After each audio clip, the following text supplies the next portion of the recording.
अस्सलाम वालेकुम। मेरा नाम Naufil Ahmed, Mysore city youth Congress general secretary हूँ। आज हमारा प्रेस मीट करने का मकसद ये है, कई दिनों से मैसूर सिटी में बीजेपी और आरएसएस वाले मिलके शहीद रहमतुल्लाह अलैह टीपू सुल्तान के ऊपर रॉन्ग एलिगेशन और उनकी रॉन्ग स्टोरी बना रहे हैं। 2 दिन पहले जो कि नाम अड्डा श्री कार्यप्पा, ऑन 13 नवंबर उन्होंने एक बुक लॉन्च किया है, टीपू निजावादा कनसुगडू करके। इसमें पूरा रॉन्गली मैसेज देके है, टीपू सुल्तान के बारे में पूरा रॉन्ग इमेज फैला के है। इसीलिए हम 14 नवंबर को हमारे पुलिस कमिश्नर ऑफ मैसूर और डीसी मैसूर डिस्ट्रिक्ट के उनको हमने एक लेटर दिया है कि और जो 20 तारीख को नाटक होने वाला है उसे स्टॉप करने के लिए। मेरे को ये समझ में नहीं आ रहा कि ये बीजेपी वाले कहना क्या चाह रहे, लोगों के बीच में क्या संदेश देना चाह रहे, क्या वर्ल्ड हिस्ट्री को चेंज करना चाह रहे ये चंद लोग मिलके, या लोगों के दिमागों में कम्युनलिज्म भरना चाहते हैं।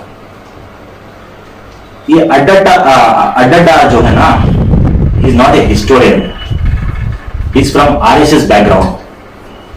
टीपू के बारे में बुक लिखने वाला इसे कौन परमिशन दिए, कौन अथॉरिटी दिए, हु इज ही? ये अड्डा जो है ना, इज बिलोंग फ्रॉम आरएसएस। जी हाँ, मैं कहना चाहता हूं इधर हिंदू मुस्लिम क्रिश्चियन सिख ईसाई पूरों का देश है, सभी का खून शामिल है यहाँ की मिट्टी में। यहाँ की मिट्टी में सभी का खून शामिल है। हजरत टीपू सुल्तान का खून शामिल है, बाबा साहेब अम्बेडकर का शामिल है, भगत सिंह का शामिल है, सभी का अशफाकुल्लाह शामिल है, सभी का शामिल है। आजादी के टाइम को तो आजादी के लिए लड़े नहीं, जो कि बीजेपी की गुलामी करते थे। इसीलिए इनको टीपू सुल्तान की बजाय गोडसे के ऊपर बुक लिखना चाहिए। तलवे चाट रहा था ब्रिटिश के, वो गांधी जी के खिलाफ काम कर रहे थे, गांधी जी का हत्या किया, फादर ऑफ नेशन को हत्या किया। First terrorist in the history of India is nothing but A Nathuram Godse. Why don't they right a book on Nathuram Godse? वो क्यों नहीं लिखते बुक? देखो माहौल कैसा हो के थोड़े सालों से, 8 साल से, जब से बीजेपी गवर्नमेंट आके जो फादर ऑफ नेशन को मारा है उसकी नोट में उसकी फोटो छापने के लिए कह रहे हैं। और जो फ्रीडम फाइटर जो कि हैदर अली और टीपू सुल्तान मिलकर 4th एंग्लो इंडियन वॉर तक लड़े, first Anglo Indian war, second, third, जो कि 3rd एंग्लो इंडियन वॉर में टीपू सुल्तान ने अपने बच्चों को ब्रिटिश उनको जो जंग की कीमत अदा करने वाला उनको बच्चों को गिरवी रख चुके थे, और चौथे में शहीद हुए थे। ऐसे कौन से बादशाह जो जंग में लड़के शहीद हुए थे? तो मैं कहता हुआ जो 20 तारीख को इन्होंने ड्रामा करने जा रहे हैं, अगर से वो ड्रामा स्टॉप नहीं किए तो हम और स्ट्रॉन्ग एक्शन लेंगे। अभी हम खामोश बैठने वाले नहीं। ये सब इलेक्शन गिमिक है, ये हिंदुओं को भी समझ में आ गया है, मुसलमानों को भी समझ में आ गया है, सभी लोगों को समझ में आ गया है। और हमारा एक्शन इसके ऊपर लगातार चलता रहेगा। इसके ऊपर हम चर्चा करके और भी इसके ऊपर हम प्रेस मीट करेंगे और प्रोटेस्ट करेंगे इंशाल्लाह। आगे हमारे दोस्त मोहम्मद अबरार और मीर खुसरो बात करेंगे। अस्सलाम वालेकुम, मैं अबरार मोहम्मद। अभी जैसा हमारे दोस्त नौफिल अहमद ने बताया है, मैं कुछ चीज जो इसमें ये किताब में जो है पॉइंट आउट किए हुए हैं, जो गलत बताए हैं उसके बारे में बोलना चाहता हूँ। पहले तो ये जो है इसमें पहले सबसे गलत चीज जो बताई है क्या है बोले तो, टीपू सुल्तान को दो हिंदू उनको मारे हैं बोल के इसमें बताया गया है, इसमें लिखा है बुक में।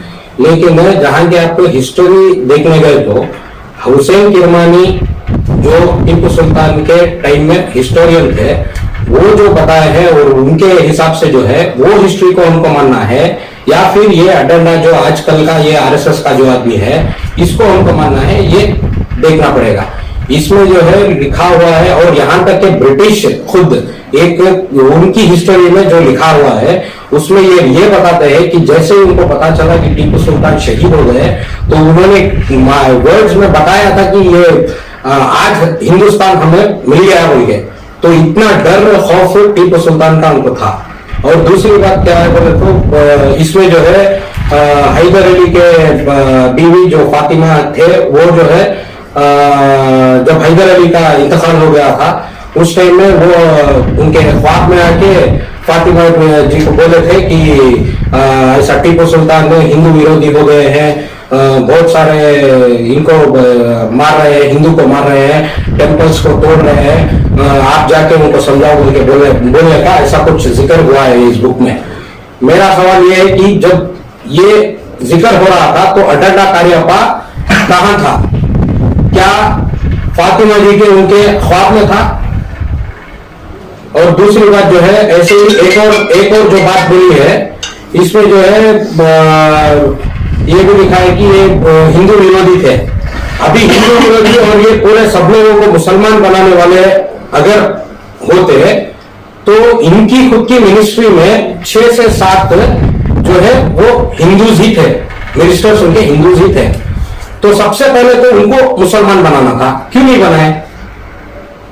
तो ये चीजों को जो है एक गलत तरीके से प्रोजेक्ट करके एक फिक्शनल एक्ट जैसे बना के ये जो है अभी सरकार बीजेपी की है और इलेक्शन से नजदीक में है, तो इसके हिसाब से ये चीजों को प्रोजेक्ट कर रहे हैं, वो और कुछ नहीं है। और क्या है बोले तो ये एक सिर्फ आरएसएस और बीजेपी का कार्यक्रम है, लेकिन इसको जो है गवर्नमेंट का एक कार्यक्रम बनाने का मकसद इनके पीछे क्या है? टीपू सुल्तान को जो है आने वाली नस्ल को एक गलत प्रोजेक्शन, टीपू सुल्तान जो है एक बहुत शैतान थे, हिंदू विरोधी थे बोल के इस हिसाब से प्रोजेक्ट किया जा रहा है।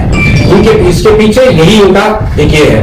अभी परसों हाल ही में कल या परसों में एक रघु बोल के एक पब्लिक सभा में खड़ के बोलता है कि क्या तनवीर सेठ हमारे एमएलए को डायरेक्ट बोल रहा है कि उनको 6 और 6 भी दिन की खबर में उनको ये कर देगा बोल के थ्रेटन कर रहा है। तो मैं इसी चैनल की तरफ से मैं बोलना चाहता हूं, तनवीर सेठ is a leader of masses, उनको जो है टच करना बोले तो भी बहुत सोच समझ कर आना है, पहली बात।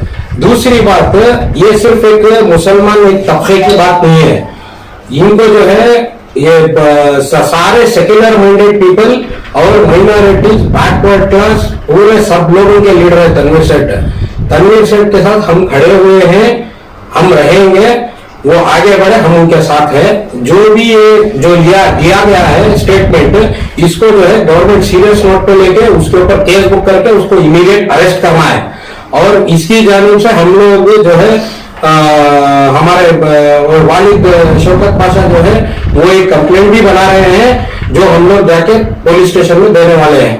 संविधान के हद तक जो भी हमारे हुकूक है उसको जो है उसके हिसाब से हम लोग चलेंगे और हम कंप्लेंट्स भी लॉन्च करेंगे। तो ये हमारा रिक्वेस्ट है डीआईजी साहब से, कमिश्नर साहब से, डीसी साहब से, ये जो सेक्युलर आज का माहौल है मैसूर के अंदर, इसको ना बिगाड़े और इस ऐसे रघु जैसे आदमी को इसको जो है इमीडिएट अरेस्ट करें। और जो ये रघु जो बोला ना 3/6 के इसमें करे बोल के, ये जो अड्डा कार्यप्पा है ना, इसको लेके जाके डालो उसमें पहले। तो ये बोलते हुए मेरी बात को मैं खत्म करता हूँ।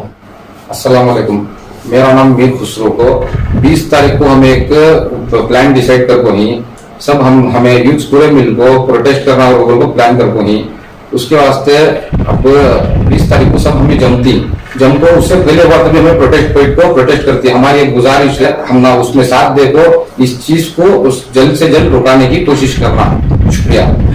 हम टीपू की बस्ती वाले हैं, हमने कभी डरना नहीं सीखा। हम मुसलमान हैं, हमने कभी डरना नहीं सीखा। गर्दन कटवा लेंगे पर गुलाम बनना नहीं सीखा। बीजेपी वालों का 3 ही मकसद है, उनकी पार्टी चलाने के लिए 3 ही मकसद है।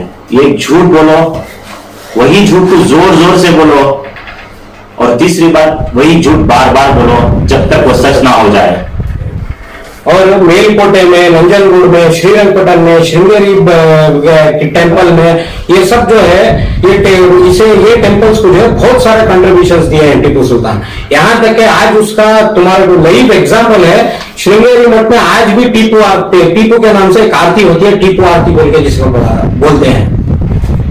अगर टीपू सुल्तान इतना ही विरोधी थे, हिंदू के विरोधी थे और हिंदुस्तान के विरोधी थे और मुस्लिम देश बनाने का सोच रहे थे, तो आप लोगों को आज सोचना पड़ेगा कि ये रॉकेट बनाने वाले, रॉकेट दिखाने वाले कौन थे। उस टाइम में रॉकेट बोल के दिखाए सो टीपू सुल्तान, वो KRS डैम जो है उसकी सोच रखने वाले कौन थे।